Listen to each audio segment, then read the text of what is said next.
Iniciando mais uma aula, mais uma gravação aqui desse curso de análise de acidentes, e a gente já passou por vários conceitos. Hoje vamos nos aproximar, vamos dar uma olhada com calma aqui no conceito de ampliação conceitual da análise. Então, a gente já viu até aqui os conceitos de análise do trabalho habitual, de análise de barreiras, de análise de mudanças. E agora o desafio é o que é a ampliação conceitual, como é que ela pode ser útil para a gente na análise de acidente. Essa expressão foi criada por nós para indicar uma situação em que, tendo determinados fatos, dados de uma análise de acidente coletados, com a ajuda de conceitos, eles podem ser explicados de um modo diferente da mera leitura factual.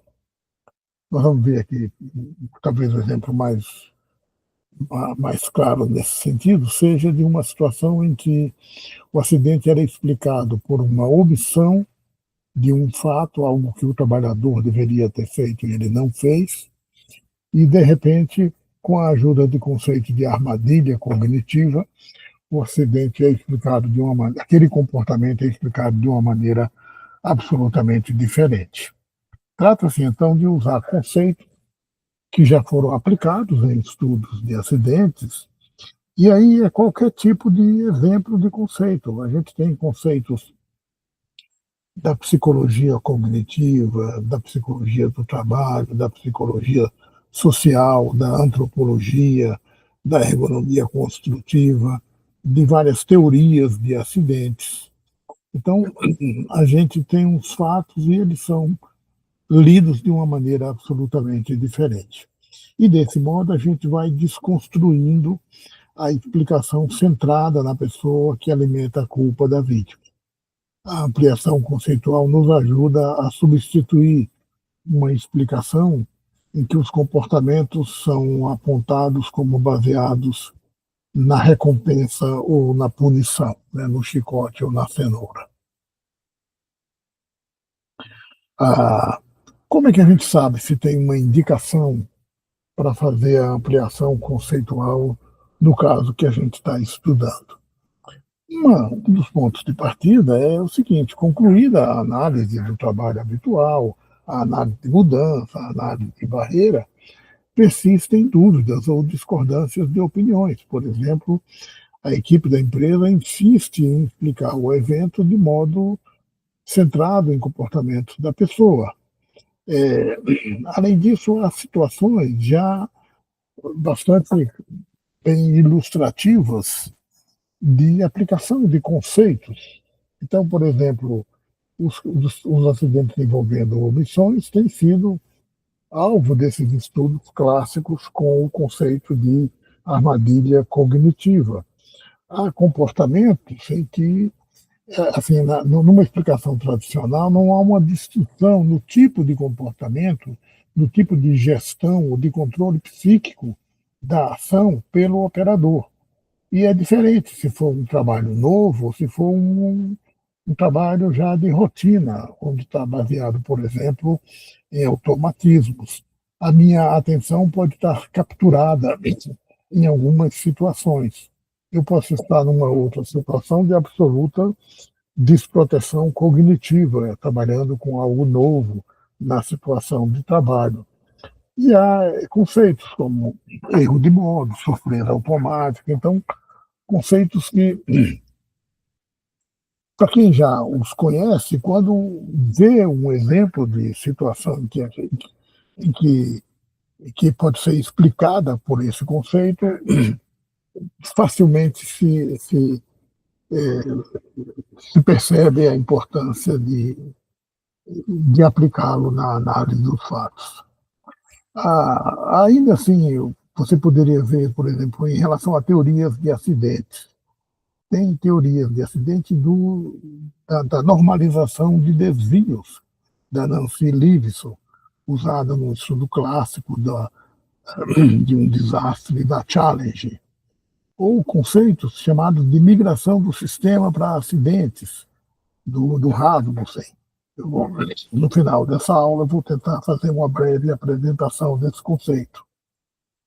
Outros conceitos de interatividade complexa como característica de um sistema. Então, um acidente dito normal, sistêmico, é, decorrente da complexidade do sistema e não mais explicado por características do indivíduo. Então, se eu achar que estou diante de uma situação que pode se beneficiar da análise conceitual. Então, o ponto de partida para a ampliação conceitual não é também considerar esses aspectos que a gente está indicando como se fosse um checklist. Eles ajudam a equipe. Mas o ponto de partida é uma pergunta do tipo: há algum aspecto do caso que eu estou estudando que pode se beneficiar de um aprofundamento da análise? Então, exemplo, uma situação em que a empresa está se atendo, se persistindo numa tentativa de explicar o que aconteceu como um evento centrado na pessoa, uma explicação individual. A nossa explicação de acidente como um fenômeno sociotécnico, sistêmico, não aceita aquela explicação. Então, eu estou diante de algo que precisaria que ser analisada mais em profundidade. É algo que pode ser entendido, que eu sei que pode vir a ser entendido de modo diferente, com a ajuda de conceitos já aplicados em análise de acidentes. Exemplo da omissão sendo explicada como armadilha cognitiva. São muitos os exemplos. Vamos ver outros. Então, uma pergunta seria: nas ações dos trabalhadores ou nas situações da atividade, aspecto que se beneficie da ampliação conceitual? Então, aqui nessa grade, nessa tabelinha, a gente fez uma coluna primeira em que tem o aspecto a ser revisto com a ampliação conceitual, ou seja, o acidente que eu estou investigando envolve um comportamento de omissão, envolve uma decisão que pode parecer irracional. Se sim, aqui ao lado a gente tem uma ideia de um tipo de conceito útil a ser avaliado para reanalisar a situação. Então, o conceito de olhar do nativo, por exemplo. Envolver uma improvisação, algo que foi chamado como improvisação, a análise do trabalho habitual pode revelar que aquilo que é chamado de improvisação, na verdade, é parte do trabalho real, é parte de uma resposta habitualmente, historicamente utilizada no sistema quando tem que lidar com uma variabilidade. E isso explica de forma diferente, então, tem o comportamento automático, o conceito de controle psíquico da ação, o modelo do Skill Rule Knowledge de Rasmussen. Eu vou apresentá-lo rapidamente mais adiante. Atividades simultâneas ou que se sucedem, então o conceito de multitarefa, a situação de interações entre atividades, a situação de uma interação inesperada, não linear, típica da interatividade, típica da complexidade. Então, da complexidade interativa de sistemas, o quanto do conceito de acidente normal de Perrow. Em sistemas informatizados, com diferentes modos de atuação, modo manual, modo automático, os acidentes podem ser melhor esclarecidos e compreendidos apoiado no conceito de erro de modo, ou no conceito de alça de controle, particularmente quando o sistema não oferece um feedback adequado para a ação que foi realizada. Então, são muitos os conceitos que podem ajudar a pensar, a repensar o acidente, ou, por exemplo, a dimensão humana em acidentes. Aqui eu vou apenas citar alguns aqui. O acidente sem ação ou omissão do operador pode vir a ser explicado com o conceito de acidente organizacional de James Rison. Ele mostra que componentes de condições ditas latentes do sistema, aspectos de estratégias gerenciais utilizadas, escolhas estratégicas do sistema e características materiais do sistema podem interagir e levar diretamente a um acidente. É o acidente sem falha ativa no modelo organizacional de Rison. O sistemas onde há várias ocorrências, então uma evolução histórica com uma degradação progressiva do sistema. Esse, estudos têm mostrado nesse tipo de acidente dois tipos de explicações conceituais. Uma de migração do sistema para o acidente, foi formulada por James Asmussen, ou no estudo clássico da Nancy Livingston, também chamado de normalização de desvios. São conceitos similares, mas que têm pequenas diferenças. A utilização de contribuições da teoria histórico-cultural da atividade também leva a mostrar como que na evolução histórica de um sistema, a emergência de uma mudança pode criar contradições entre a nova condição e os elementos antigos do sistema, facilitando a partir disso aí a emergência de problemas. A ergonomia nos ajuda aqui no exemplo muito pontual, mas que a maneira como a informação é apresentada para o operador influencia o seu comportamento. Então, vê-se que, por exemplo, a mudança nesse painel para ir para o 45, por exemplo, é absolutamente mais fácil, vai induzir menos erros nesse modelo de representação horizontal. Então, os estereótipos podem contribuir para acidentes.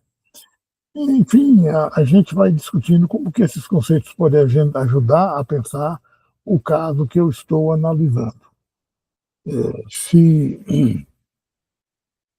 um determinado acidente está sendo visto na empresa como um evento individual, como algo centrado na pessoa, uma recomendação da literatura é se checar se a conclusão da análise é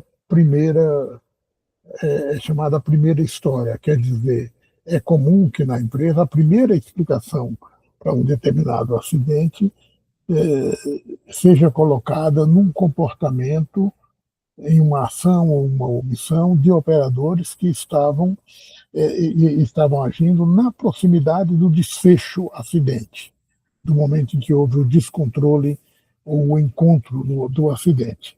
E eles recomendam, então, olha, não se aceite essa primeira história, faça uma busca de segundas histórias, de entender melhor então, o que era esse comportamento.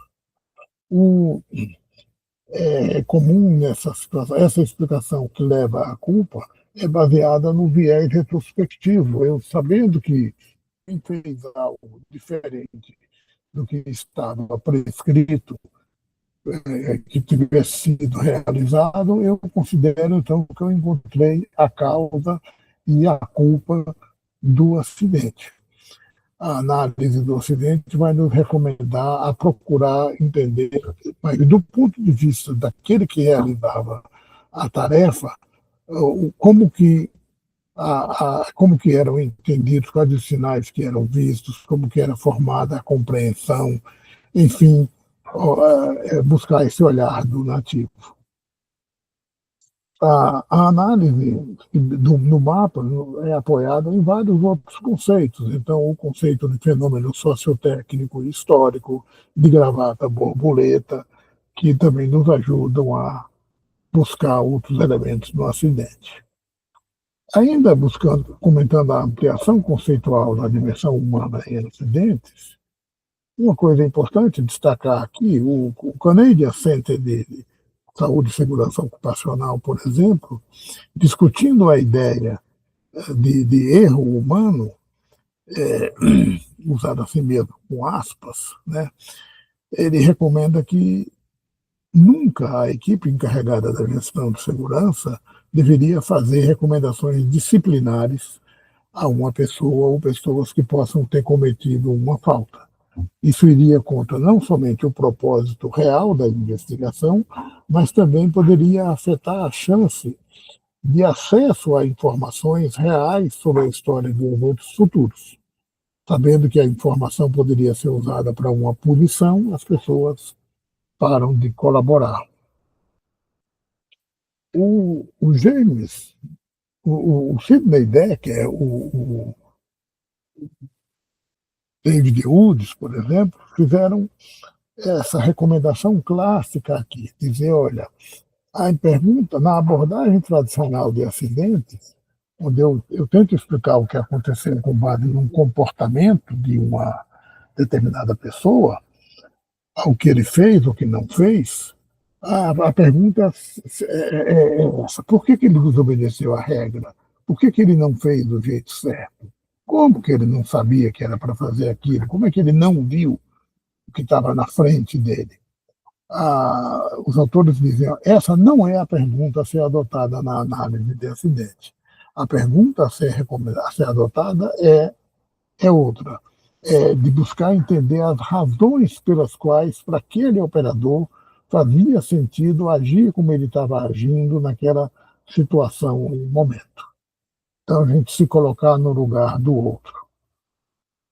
Então, isso vai mostrar que não, aquilo que aparecia como o suposto jeito certo, na verdade, era uma situação que tinha várias alternativas, vários caminhos possíveis, e que a análise, a ampliação conceitual nos ajuda a seguir esse caminho.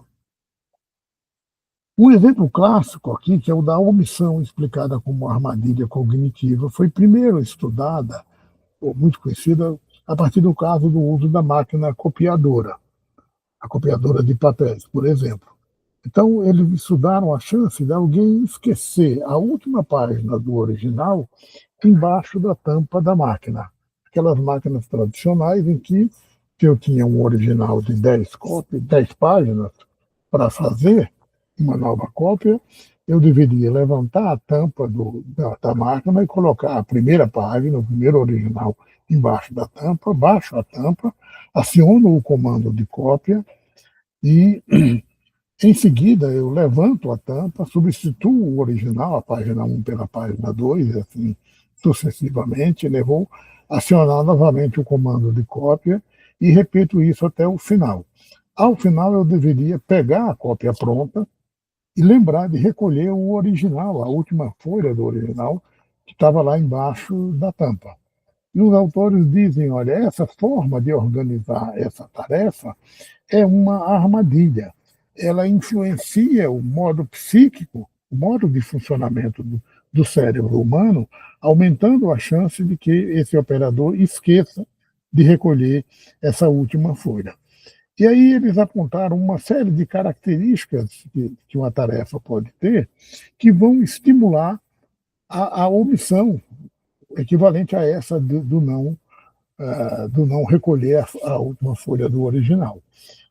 Se o passo em questão é dito pouco visível ou impreciso, por exemplo, a folha a ser coletada, recolhida, está embaixo da tampa, não é visível. É um passo que se repete. Opa, tantas cópias, a minha prima original tinha 10 páginas, eu fiz 10 vezes o mesmo passo. É um passo que é funcionalmente isolado da etapa anterior. Se o meu original tem 10 páginas, levantar a tampa e tirar o original que estava lá, da primeira até a 9ª página, tem a ver com o passo seguinte, colocar a folha seguinte do original. Mas na última folha do original não tem mais o passo seguinte. Esse passo de levantar a tampa e colher a folha é disparado por um sinal fraco ou ambíguo. Nesse exemplo, a única coisa que avisa ao operador que ele precisa levantar a folha e levantar a tampa para recolher a folha é a memória dele. Ele se segue à obtenção do objetivo principal da tarefa. Ele levou aquele original lá para fazer a cópia, uma nova cópia. Quando ele comandou o acionamento da 10ª cópia, a folha, o original pronto que estava querendo, está à disposição num outro espaço da máquina. Ele se o passo se segue a uma interrupção inesperada. Imagine que ainda chegou esse 10º ponto e aí entrou um colega de trabalho na sala e, de alguma maneira, inicia uma conversa e você, ao final, você teria que lembrar disso depois dessa conversa. Então, essa interrupção é também um fator. Tem uma mudança em relação a uma ação de rotina. Então, imagine você ter que fazer, por exemplo, entra num elevador e você tem que lembrar de fechar a porta desse elevador. Ora, a rotina é que a porta fecha automaticamente. Eu posso até estar informado que nesse elevador eu preciso fazer isso, mas eu esqueço de fazer isso. Outras situações, outros passos, são mais de 20 passos, de características de passos de uma tarefa que podem atuar aqui nessa situação. Se a tarefa tem uma carga elevada de informações, há um dos vídeos do Napo disponibilizado para vocês no curso que mostra esse exemplo, um treinamento em situação de trabalho, onde a pessoa que está treinando, que está informando ao treinando, dá uma lista grande de orientações. Nossa memória imediata não é um grande HD para armazenar tudo isso. Então, isso aumenta a chance de omissões. Se o passo já foi omitido no passado e permitiu um sucesso na atividade e foi ainda tolerado no passado, isso também vai influenciar muito a chance de que esse passo seja omitido. A situação em que mais de um desses passos estão juntos, eles se somam, é então apresentada na literatura como um exemplo de armadilha. É a chamada armadilha cognitiva, é uma tradução do inglês error trap, armadilha de erro. No Reino Unido, ao discutir essa questão do papel de comportamentos em acidentes, foi adotada uma recomendação de que sempre fosse procurado reconhecer pela equipe como que se dá a gestão psíquica da ação na situação. Isso implica conhecer a gestão psíquica, o modo de controle da ação e também o tipo de situação. Então, por exemplo, se eu estou em situações de rotina, é mais comum que o modo de controle da ação seja do tipo automático, seja baseado em habilidades. Como é que eu controlo, por exemplo, hoje a minha escrita, o uso da mão para escrever algo, já é algo feito no automático. Em algumas situações, a gente passa por uma aprendizagem. Por exemplo, ao aprender a andar de bicicleta, a guiar um carro, se o seu carro for tipo um carro de professor universitário da Unesp, não da USP, que aí é outro patamar, né? Se for da Unesp, você vai ter uma embreagem que você precisa aprender a controlar, como que retira o pé da embreagem na marcha lenta, na marcha inicial do carro. Ele começa tendo que ser, isso é gerenciado com a atenção, mas à medida que a pessoa aprende, vai desenvolvendo, vai passando para o nível da gestão automática das habilidades. Há problemas, se são problemas novos, a gestão é tipo consciente, ela é baseada em conhecimentos. Por exemplo, eu posso tentar resgatar a experiência que eu tenho, os anos de praia que eu tenho e verificar se esse conhecimento me ajuda na situação que eu estou enfrentando. há algumas situações em que há regras que permitem que eu controle a minha ação. Por exemplo, no tráfego, né, no uso de automóveis, as regras, os sinais de trânsito, são regras que nos ajudam a guiar, a saber o momento em que deve ser feita uma parada e assim por diante. Então, isso evita que eu possa, por exemplo, falar em atenção, manda prestar mais atenção numa situação de análise de acidente em que o controle da atividade, da ação psíquica, está baseado principalmente em automatismo. Não faz sentido propor aqui pensar o aumento da atenção aqui, ou numa situação de desproteção completa cognitiva, né, por ausência de conhecimento, que eu possa fazer de outra maneira. Para ainda pensando em outros exemplos aqui, em outros momentos do curso, vocês vão ver, tem alguns vídeos que a gente apresenta para vocês, como, por exemplo, o jogo do basquete, a equipe de branco, a equipe de preta, em que acontece uma mudança durante o uso a sequência do jogo, ou o uso do baralho, para você prestar atenção identificar qual era a carta utilizada. Então, são conceitos que estão sendo utilizados, são da atenção, da focalização, da cegueira da atenção.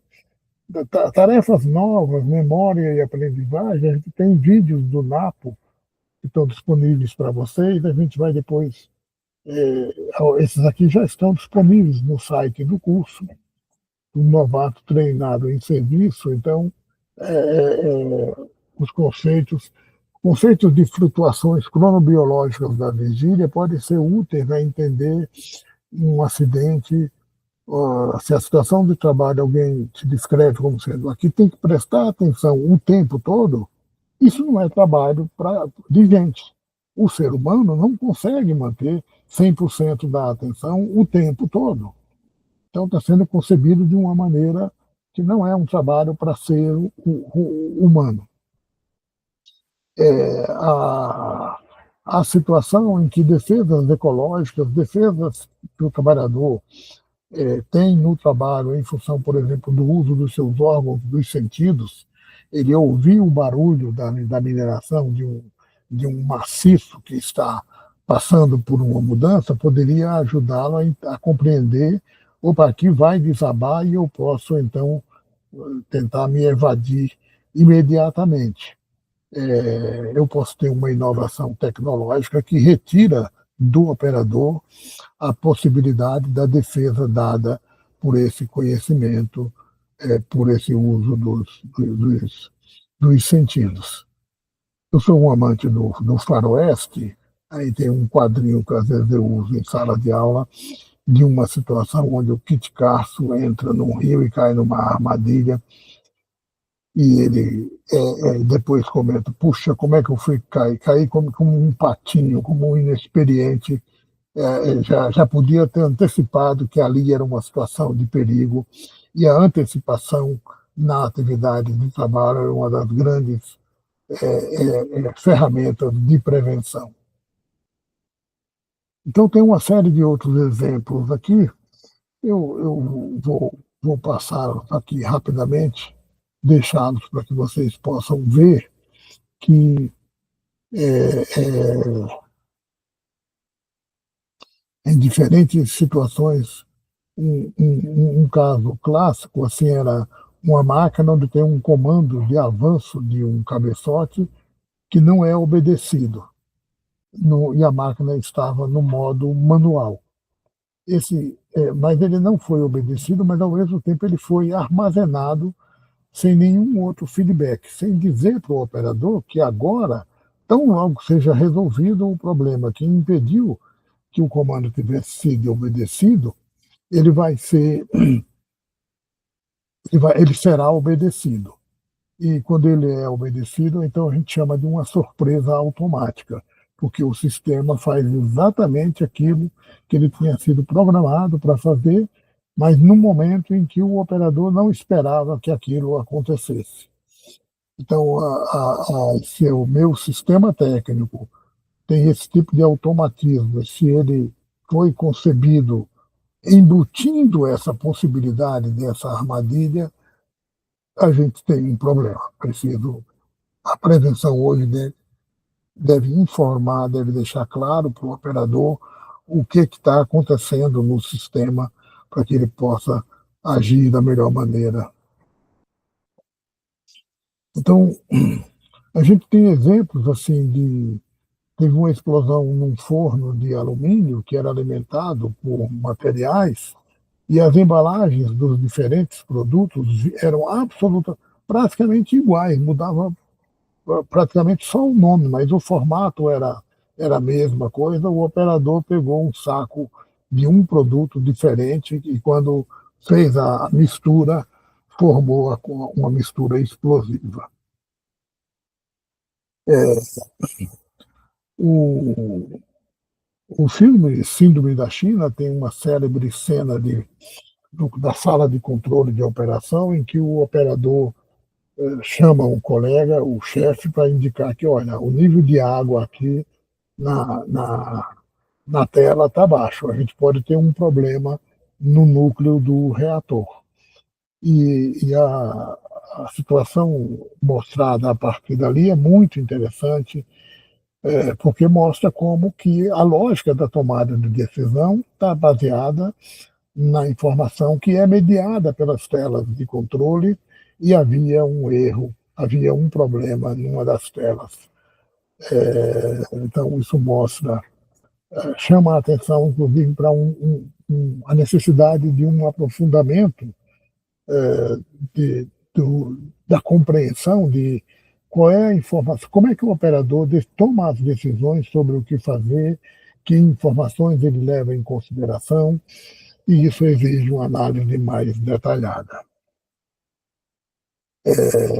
Tem um vídeo muito interessante, quase que de uma brincadeira de visitando um museu. A pessoa no banheiro tem uma pia que é absolutamente diferente das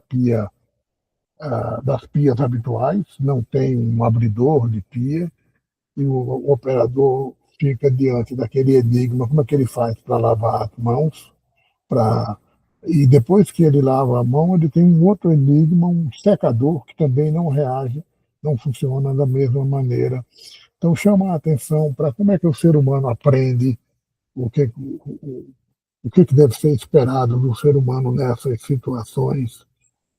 Aqui eu brinquei com essa condição de que o ser humano não é programado para ficar parado esperando, não. O ser humano é buliçoso, né? Ah, teve uma famosa colisão de aviões em uma viagem, acho que a altura da colisão foi entre Itália e Suíça, por ali, e além dos vários problemas tecnológicos mostrados da introdução dos TICAS, o sistema de anticolisão, ó, e o fato é que havia uma situação de um conflito de resposta, de orientação. O TICAS orientando a equipe de pilotos a fazer um comportamento de baixar o avião e o controlador de voo orientando para subir. Nesse caso, teve um desfecho trágico depois também com o controlador de voo. Enfim, a ideia, a partir da utilização desses conceitos, é que a gente possa se perguntar, ao final, se a ampliação conceitual agregou contribuições à análise. Se agregou, por exemplo, informações sobre os papéis do surgimento de contradições no desenvolvimento histórico do sistema, ou sobre os componentes do acidente organizacional, segundo o Rison, ou segundo o Lohri, ou da normalização do sistema, segundo Vogel, que agregou informações sobre o modo predominante de controle das ações, sobre armadilhas cognitivas, sobre o ponto de vista do operador para suas ações, e a lista poderia ir sendo aumentada. Para caminhar aqui para o final, a ideia da migração do sistema para acidente é a ideia de que em todo tipo de sistema de trabalho, a gente convive com uma fronteira de uma carga de trabalho do aceitável, o que os operadores podem fazer, e esses operadores, ao trabalhar, fazem esforços buscando, eles procuram um menor esforço, né, o menor custo, enquanto eles estão fazendo o seu trabalho. Ao mesmo tempo, tem pressões de uma fronteira de custo, e tem pressões gerenciais por eficiência, por fazer esse movimento, essa operação, com o menor custo possível. Isso cria uma espécie de movimento browniano por tentativas de otimizar o desempenho. Qual é o resultado da ideia do menor custo humano e do menor custo financeiro? Aqui a gente pode ter um espaço de possibilidades, com graus de liberdade a serem resolvidos de acordo com as preferências subjetivas ou com as outras características organizacionais do sistema. Mas o fato é que o sistema vai sendo operado e ele tem uma zona de segurança operacional caracterizada por uma fronteira percebida do desempenho e até por uma fronteira do desempenho real. Tem o desempenho, o sistema sempre aceita um pouco mais, tem uma margem de erro onde ele pode operar. Mas essa margem de erro vai fazendo uma espécie de contragradiente do esforço por uma cultura de segurança. Essas pressões por menor esforço, por maior eficiência em contexto de recursos limitados, levam a adaptações locais que aproximam o sistema daquelas fronteiras de segurança. Então, que tipo de adaptação? Por exemplo, o sistema tinha um alarme que para de funcionar. Esse alarme era importante para informar sobre a evolução do sistema, por exemplo, na direção de um perigo. Ele para de funcionar, mas ele permite que o sistema continue operando da mesma maneira. Então, o sistema é mantido em operação apesar dessa condição. O sistema tem uma tampa, do tipo uma mola, que começa a baixar, a fechar sozinha, e eu percebo que eu tenho uma espátula de madeira na minha mesa que eu posso utilizar para segurar aquela tampa e impedir que ela baixe. Ou seja, o sistema pode continuar funcionando com aquele defeito e o fato é que esse pode ser um segundo defeito se somando na situação de trabalho. Então, o sistema vai ficando, a cada mudança, ele fica menos seguro do que ele era originalmente. Podem acontecer problemas na comunicação aos colegas sobre a natureza desses problemas, a presença desses defeitos. Enfim, esse processo aí vai sendo chamado de uma migração do sistema para o acidente. A gente pode ter diferentes tipos de situações no sistema de acidente, e é isso. Enfim, esses são alguns exemplos da utilização e da utilidade da utilização do conceito de, de ampliação conceitual da análise de acidente. Eu espero que isso ajude a vocês e qualquer coisa a gente está à disposição para ir dialogando mais.